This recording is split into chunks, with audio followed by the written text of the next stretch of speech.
There is no creature, no little worm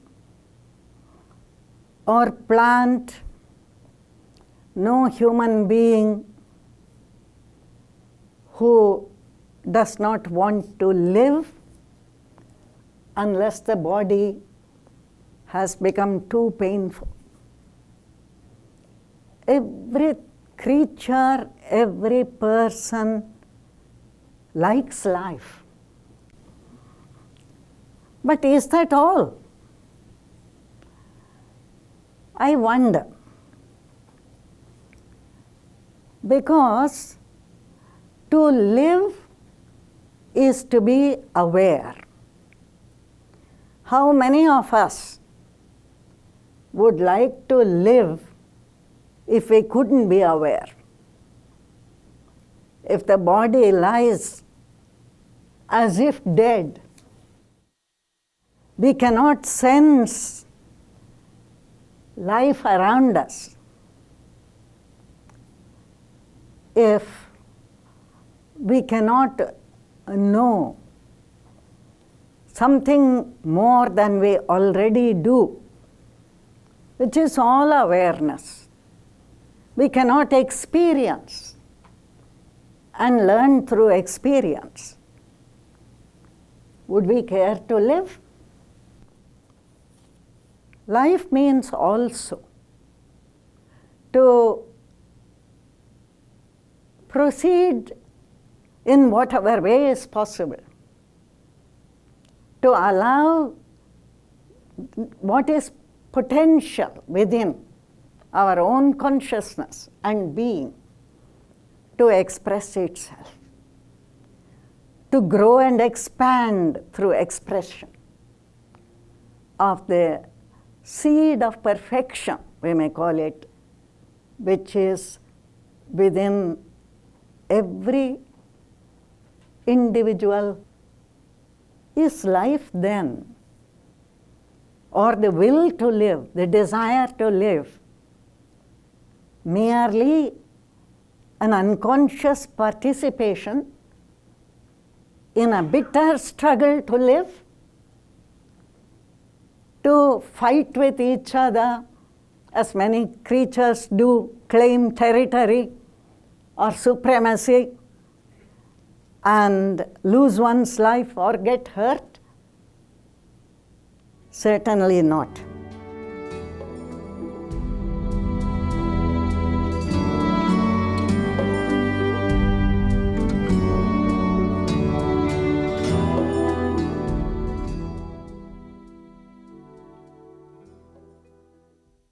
Perhaps it is this will to live, this deep unconscious instinct in everyone, is an intuition of our own immortality.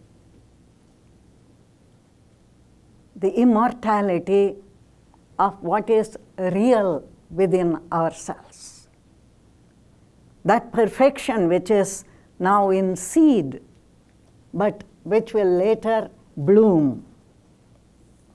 So bodies are born and they die, but the dweller in the body, that dweller who is aware, who can expand into extraordinary sense of happiness by experiencing, by knowing more deeply, that dweller in the body is indestructible. The outer mind, the mind which is working through this material body and its brain, thinks of immortality as belonging to what we know as ourselves. That is, this flesh, these bones, this encasement in which the dweller for the time being gains experience. We want this to be immortal. And so all kinds of means are being investigated. How extraordinary that, knowing what happens to the body, we want it to go on and on. Toothless, hairless, afflicted by disease, bent back, moving with crutches. We know what can happen, but still, this is what is attempted. It is a right to appreciate life. And it is wrong to extinguish it. For it is meant, as we said, to know more, to grow in happiness and in knowledge and in many other things. Because every creature has the right to live, no one has the right to kill. That is what every religion teaches.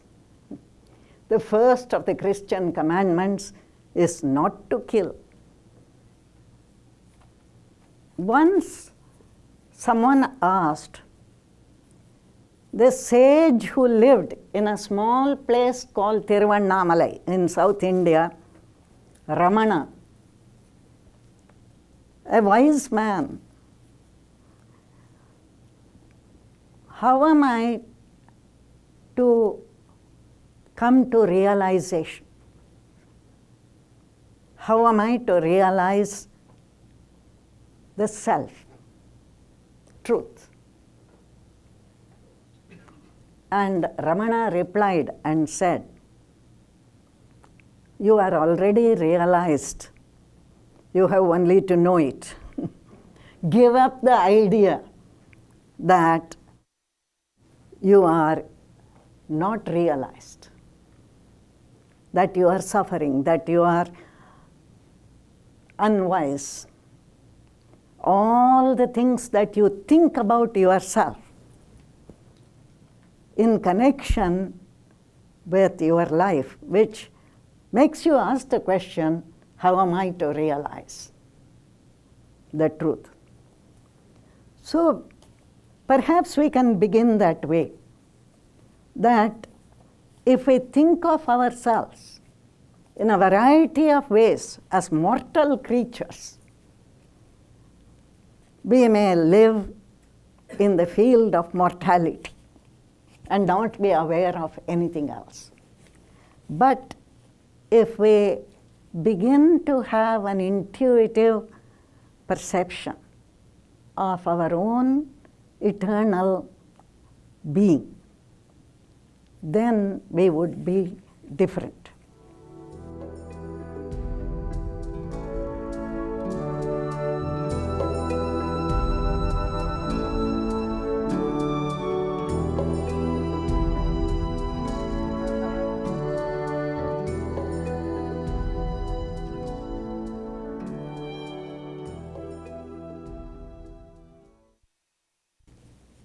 Recognizing that deep within us is that which is immortal, the totality of life is present inside. The question arises what we can do to fully be aware of it.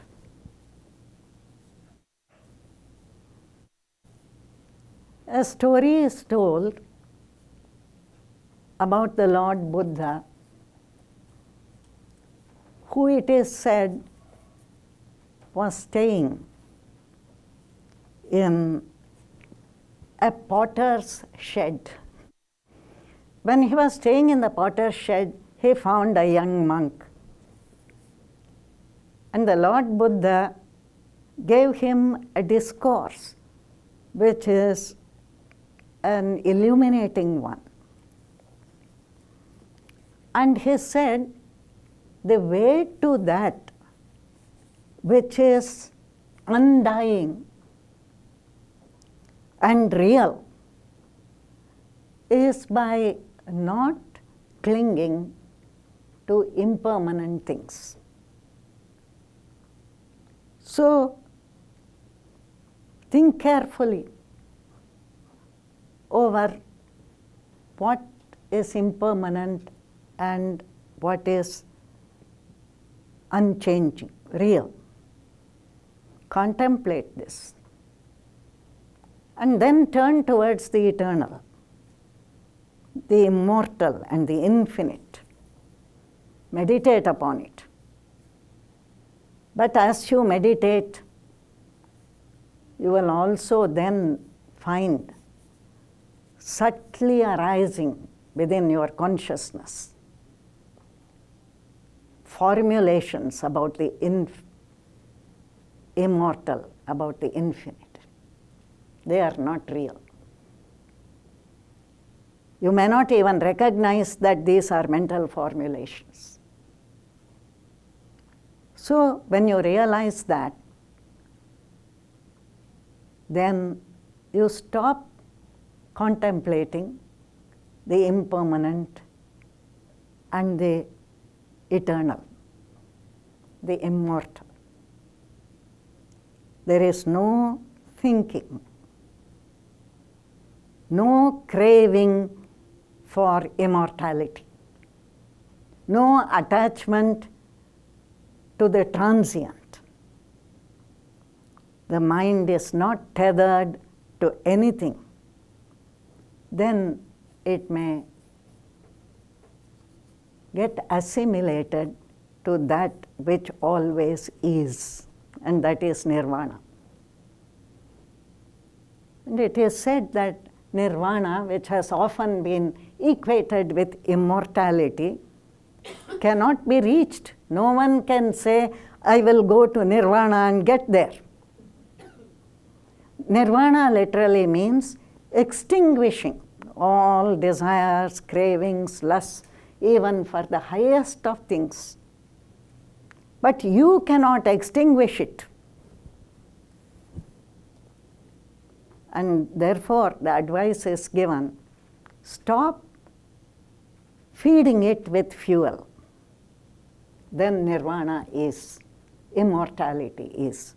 If all your attachments to impermanent things, to unreal things, to the passing moods and fancies which arise in you, to the ideas which appear petty or grand, if all that ceases, then there is something else.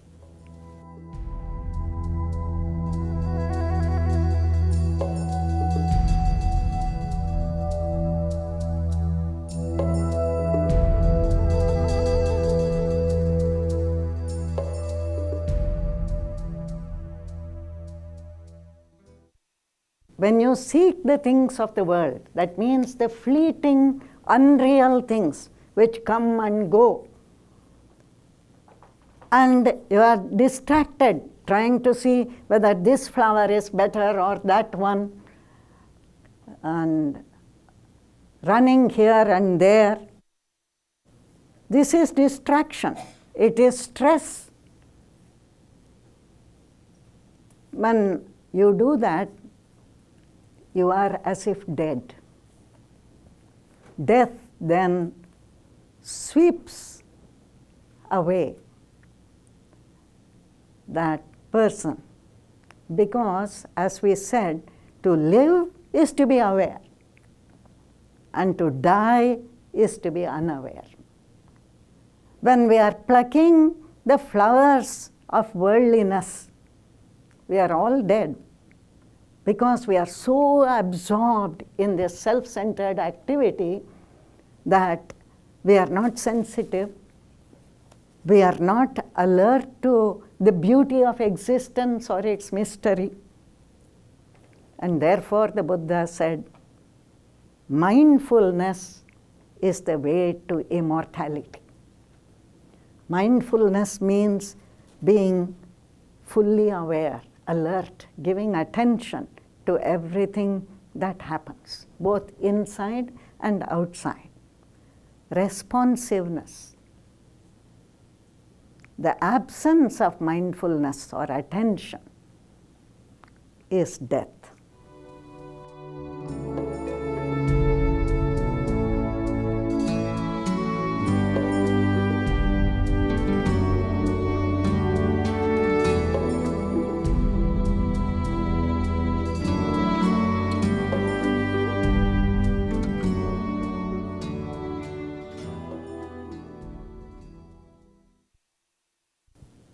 So this knowledge that the self is one is a sort of awareness which makes the consciousness blend with the boundless universal consciousness which can never come to an end. Immortality is not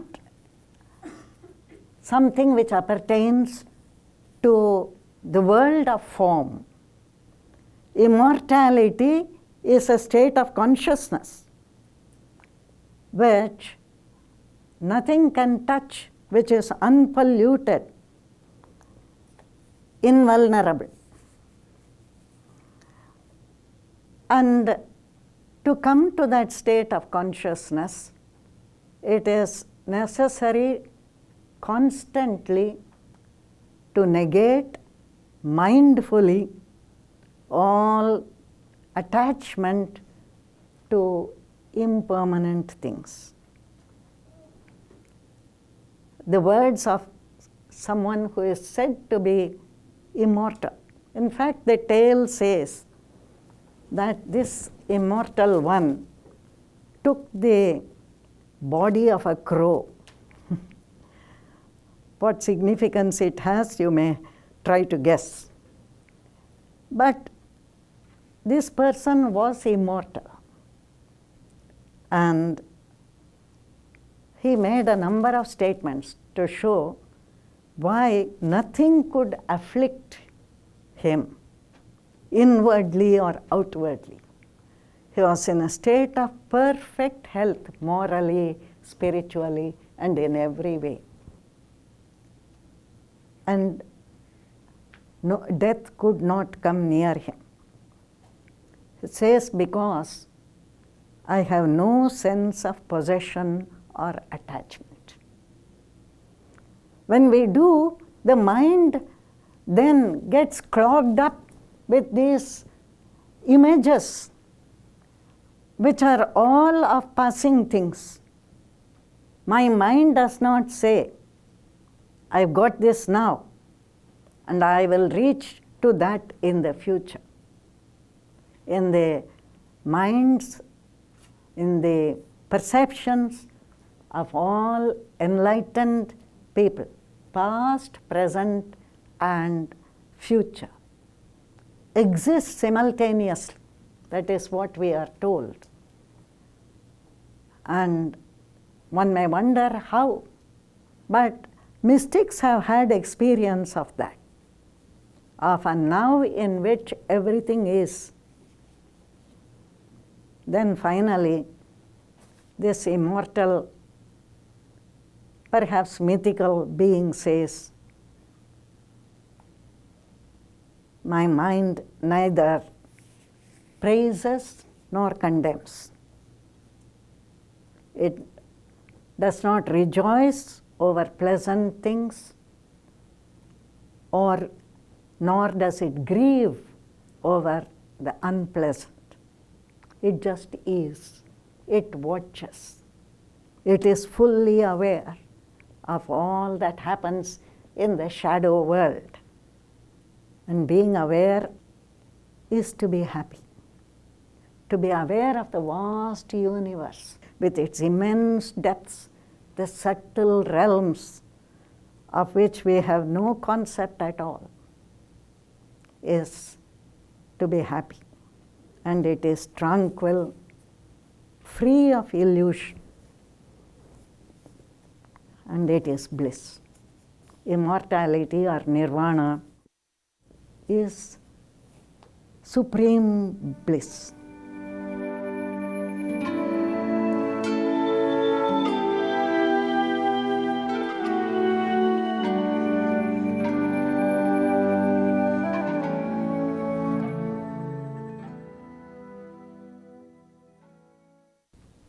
If we proceed from the unreality of imagining that passing things are very real and important, we may cross the boundary to the real.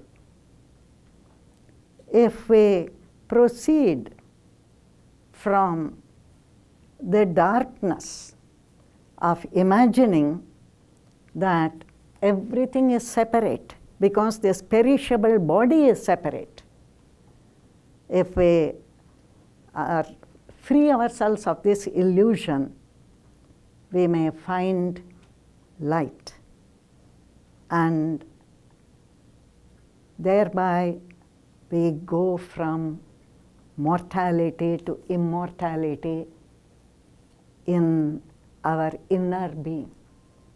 So the body is born and it dies, but the consciousness, which is free, lives forever. It is immortal.